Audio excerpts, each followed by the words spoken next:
Acara ini didukung oleh Desa Pay, cashless-nya kerabat desa Indonesia. Sasaran SDG Desa nomor 18 itu yang pertama ada kegiatan tolong menolong yang kalau bisa berdasarkan ajaran agama, karena ini adalah bagian dari yang khas di desa. Kemudian tokoh agama berpartisipasi dalam musdes maupun dalam kegiatan pembangunan. Kemudian santunan untuk orang miskin dan anak yatim. SOTK pemerintah desa sudah ada juga di desa nomor 16 tadi. Musdes dilaksanakan berapa kali setahun. Kemudian ada dokumen RPJMdes, RKPdes, APBdes. Kemudian peta batas desa. Kemudian ada BUMDes. Kemudian ada budaya yang dilestarikan. Tapi ini BUMDes itu terakreditasi minimal di yang tahun depan baru akan muncul ini. Tapi harus ada BUMDesnya dulu. Kemudian penyelesaian masalah sosial dengan pendekatan budaya. Kemudian aset desa dan lembaga kemasyarakatan desa ikut musdes. Kita ketahui SDG Desa nomor 18 ini sumber kekuatan dari SDG Desa, maka perlu kreativitas yang sangat tinggi dari kepala desa, perangkat desa, dan tenaga pendamping profesional untuk melihat indikasi-indikasi di dalam SDG Desa nomor 18. Kegiatan tolong menolong tadi sudah disebutkan ada di P339. Kemudian SOTK pemerintah desa itu tadi juga sudah disebutkan ada di P124. Ada yang mengkritik mengapa dalam SDG Desa itu indikator yang sama digunakan untuk beberapa tujuan. Sebetulnya tidak hanya khasnya SDG Desa, di SDGs juga demikian. Di tahun 2020 SDGs itu indikatornya ditingkatkan dari 169 SDGs global dari 169 ke 240. 41 indikator dari 240 itu sengaja oleh PBB ada di mana-mana. Jadi itu ada plus minusnya.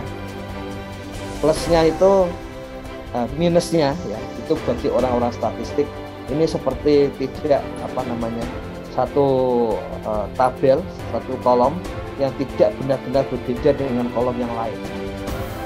Tapi itu sebetulnya adalah cara yang paling sederhana untuk menunjukkan adanya korelasi atau hubungan antar tujuan-tujuan SDGs.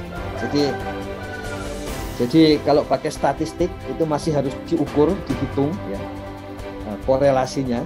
Tapi dengan melakukan atau menempatkan indikator yang sama di beberapa sasaran itu cara yang paling sederhana dan praktis untuk menunjukkan ada korelasi, ada hubungan antara satu goals SDG Desa dengan goals atau tujuan SDG Desa yang lain.